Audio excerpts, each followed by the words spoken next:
Road show வழிகாட்டு நெறிமுறைகளை வகுக்கும் வரை அரசியல் கட்சியினருக்கு அனுமதி இல்லை என்று தமிழ்நாடு அரசு தெரிவித்திருக்கிறது. கூடுதல் விவரங்களை செய்தியாளர் ராஜேஷ் வழங்க கேட்கலாம். ராஜேஷ், தமிழ்நாடு அரசு தரப்பில் சென்னை உயர்நீதிமன்றத்தில் இது தொடர்பாக என்ன வாதமெல்லாம் முன்வைக்கப்பட்டிருக்கிறது? இதற்கு நீதிபதிகள் என்ன சொல்லியிருக்காங்க?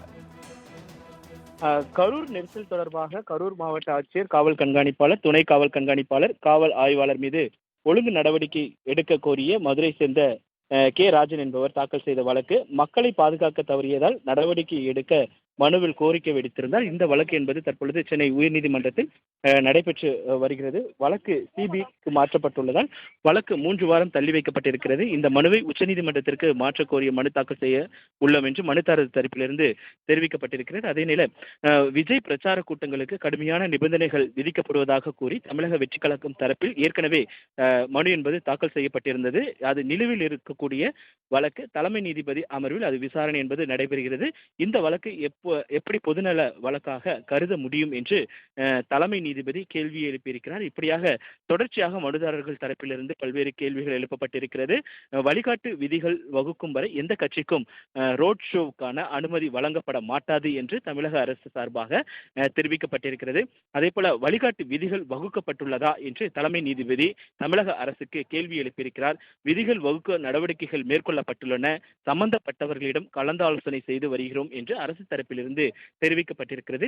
இது தொடர்பாக ஏற்கனவே சட்டப்பேரவையில் முதலமைச்சர் அவர்கள் தங்களுடைய கருத்தை தெரிவித்திருந்தார். அப்பொழுது அவர் பேசும்பொழுது தெரிவித்திருந்தார், அனைத்து கட்சி கூட்டத்தை கூட்டி அனைத்து கட்சிகளுக்கும் ஒரு கட்டுப்பாடு இருக்கிறது, நெறிமுறைகள் வகுப்பதற்கான அந்த நடவடிக்கைகள் என்பது தொடர்ச்சியாக மேற்கொள்ளப்பட்டு வருகிறது. அதனால் அதற்கான நெறிமுறைகள் விரைவில் வகுக்கப்படும் என்று ஏற்கனவே சட்டப்பேரவையில் முதலமைச்சர் தெரிவித்திருந்தார். அதே கருத்தை அரசு தரப்பிலிருந்து தற்பொழுது உயர்நீதிமன்றத்தில் தெரிவித்திருக்கிறார்கள். விதிகளை வகுக்கும் வரை எந்த கட்சிக்கும் அனுமதி வழங்கப்படாது என அரசு கூறுவது அரசியல் கட்சிகளின் அடிப்படை உரிமைகளை பறிப்பதாகாதா என்று தலைமை நீதிபதி கேள்வி எழுப்பியிருக்கிறார். எந்த கட்சியும் பொதுக்கூட்டம் நடத்துவதில் இருந்து தடுக்கப்படுவதில்லை என்று அரசு தரப்பிலிருந்து விளக்கம் அளிக்கப்பட்டிருக்கிறது. எதன் அடிப்படையில் அப்படி ஒரு உத்தரவாதம் அளித்தீர்கள் என்று தலைமை நீதிபதி கேள்வி எழுப்பியிருக்கிறார்.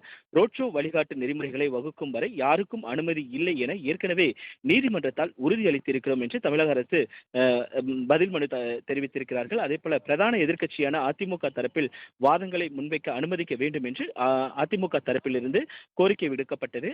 அதே நேரத்தில் தமிழக வெற்றிக் கழகத்தினுடைய தலைவர் பிரச்சாரத்திற்கு கடுமையான நிபந்தனைகள் விதிக்கப்படுவதை எதிர்த்த வழக்கு பிரச்சாரத்திற்கு பாரபட்சமின்றி அனுமதி வழங்க மனுவில் கோரிக்கை விடுக்கப்பட்டிருந்தது. பிரச்சாரத்திற்கு ஒரு நாள் முன் அனுமதி வழங்கப்பட்டது என்று தமிழக வெற்றிக் கழகத்தின் தரப்பு நீதிமன்றத்தில் தெரிவித்திருக்கிறார்கள். அனுமதி வழங்க கோரி முன்கூட்டியே அளித்த விண்ணப்பத்தை பரிசீலிக்க கோரிய மனு தாக்கல் செய்யப்பட்டதாக தமிழக வெற்றிக் கழகத்தினுடைய தரப்பு தெரிவித்திருக்கிறார்கள். இப்படியாக இந்த வாதம் பிரதிவாதம் ஆகியவை தொடர்ச்சியாக சென்னை உயர்நீதிமன்றத்தில் சென்று கொண்டிருக்கிறது. தலைமை நீதிபதி அமர்வு முன்பாக இந்த வழக்கு என்பது தற்பொழுது விசாரணை தொடர்ச்சியாக நடைபெற்று வருகிறது. தாங்கள் வழங்கிய விரிவான தகவல்களுக்கு நன்றி ராஜேஷ்.